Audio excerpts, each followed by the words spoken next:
저는 예컨대 안성의 3.1운동이 3.1운동이라고 한 큰 역사에서 어떤 의미가 있는지에도 관심이 있고, 또 한편으로는 안성이라는 지역의 역사 속에 3.1운동이 뭐였을까도 관심이 있습니다. 그 두 가지는 같은 것은 꼭 아니기 때문에요. 그 같은 안성 안에서도 죽산 같은 경우에도 3,000명씩 막 시위를 하고, 그렇기 때문에 양성 원곡이 왜 언급이 됐을까? 일제 기록에서 언급됐기 때문에 굉장히 많이 연구가 됐지만 그 맥락에 대해서는 좀 더 다양한 접근이 필요하다고 생각하는데요. 근데 안성은 굉장히 큰 시장이 있던 곳인데, 그 안성이라는 곳은 기본적으로 안성 읍내입니다. 여기가 1920년대 신문 기사에 나온 사진인데요. 뭐 한 장날이 되면은 사람들이 10,000명 정도 모이는 그런 장이 있던 곳이 안성 읍내인데, 장날하고 만세 시위와 관계에 대해서도 많이 얘기하시지만 시골, 그러니까 사람들이 잘 모이기 어려운 그런 이제 아주 작은 면이나 이런 데는 주동하는 사람들이 사람들을 조직적으로 모을 방법이 없기 때문에 장날에 가서 이제 주동을 하는 경우가 있지만, 안성은 기본적으로 큰 시장이었기 때문에 장날에 사람이 많이 모이지만 장날이 아닐 때도 기본적인 지방의 시가지 성격이 있기 때문에 장날 이전에도 계속 사람들이 시위를 합니다. 그리고 장날에는 더 많이 시위를 하고요. 기본적으로 안성은 그 경기도 최남단에 있는 상업 중심지로서의 기본 대시장으로 유지가 됩니다. 근데 안성의 어떤 경제 구조에서 가장 영향을 많이 미치는 것은 평택의 등장입니다. 그러니까 경부철도가 서쪽으로 지나가면서 평택이 굉장히 커지게 되거든요. 그러면서 안성이 기본적으로는 1910년대, 20년대, 30년대까지 지역 내 경제 중심지로서 일정한 위상은 유지하지만, 그러나 평택과의 긴장에서 계속 이제 침체에 들어가는, 그래서 그걸 어떻게 만회할까 하는 게 안성 지역의 고민이었고, 그런 의미에서는 눈에 보이는 일본인 세력은 없지만 구조적으로는 식민지 체제에서 계속 이렇게 하얀 곡선을 그리는 그런 지역이었다, 이렇게 말씀을 드릴 수 있을 것 같아요. 안성은 기본적으로 1910년대 군 통폐합에서 3개의 군이 모인 곳입니다. 여기가 안성 읍내고요. 그다음 안성군입니다. 그다음에 여기가 오늘 계속 나오는 원곡면, 양성면. 그러니까 이게 원곡과 양성이 원래 양성군이었습니다. 그러니까 여기가 그리고 산성이 있던 곳이고, 의병도 굉장히 셌던 곳이고, 동학군도 굉장히 셌던 곳입니다. 요쪽이 큰 틀에서 보면 시위가 밤에 굉장히 밤에 시위가 많이 일어납니다. 저녁 먹고 한 8시부터 모이기 시작해가지고 9시, 10시, 그래서 새벽까지 시위를 하는 게, 이게 안성만 그런 게 아니라 많은 지역에서 그런 현상이 나타나고 있고요. 안성 읍내 시위에서는 많이 거론되고 있는 이제 기생들이 참여했다는 게 기록에 나오는데, 이게 좀 주목되고 조경달 선생이 언급을 많이 했죠. 그러니까 마치 만세가 일종의 축제 같은 게 아니었느냐.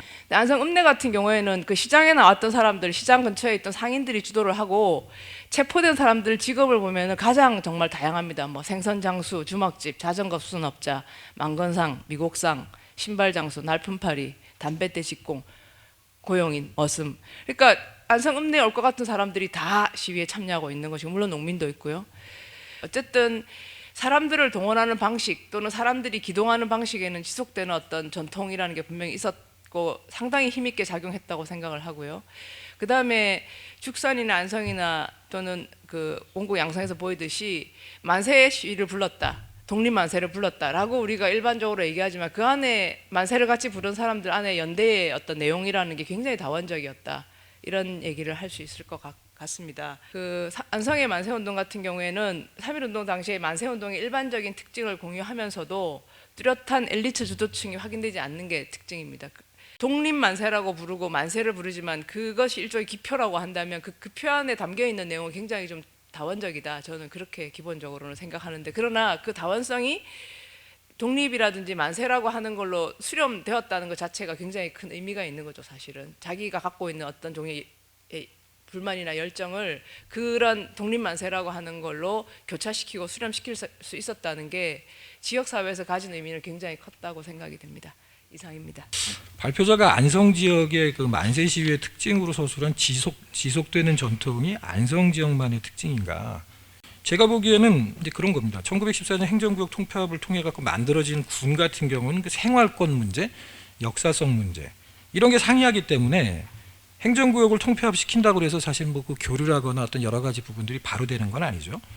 그래서 안성 같은 경우도 세 지역이 독자적으로 만세 시위가 진행됐었고, 조금 전에 말씀드린 것처럼 울산의 경우도 세 지역에서 만세 시위가 각각 독자적으로 진행이 됐습니다.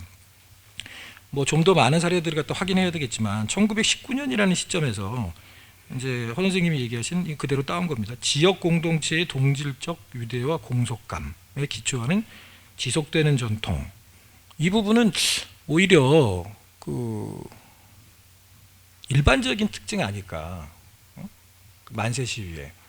그러니까 우리가 지금 오늘 그 이제 경기도의 만세 시위를 보기 때문에 경기도, 그다음에 전국, 그다음에 군 이걸 어떻게 볼 것이냐에 대해서 이제 많은 질문과 이제 많은 얘기들이 나오는데 이 부분은 안성의 뭐 특징이 아니라는 것이 아니라 오히려 이게 전국적인 특징이 아닐까. 오히려 농촌형이라 그러면 두 번째 게 민중의 다원적인 연대라고 말씀하셨는데 이게 도시 지역이거나 아니면 어떤 특정한 시장 그 상업이 발달한 지역에서는 오히려 일반적이지 않았을까.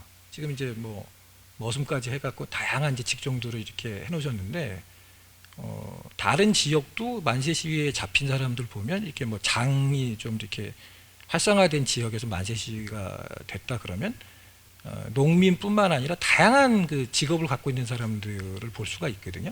그래서 이 부분도 그 주도층 자체가 좀 상이하겠지만 참여하는 그 참여자들의 구성은 지금 허 선생님이 말씀하신 것처럼 민중의 다원적인 연대 자체가 역시 일반적인 현상 아닐까. 뭐 글을 읽고 제가 그런 생각을 좀 했습니다.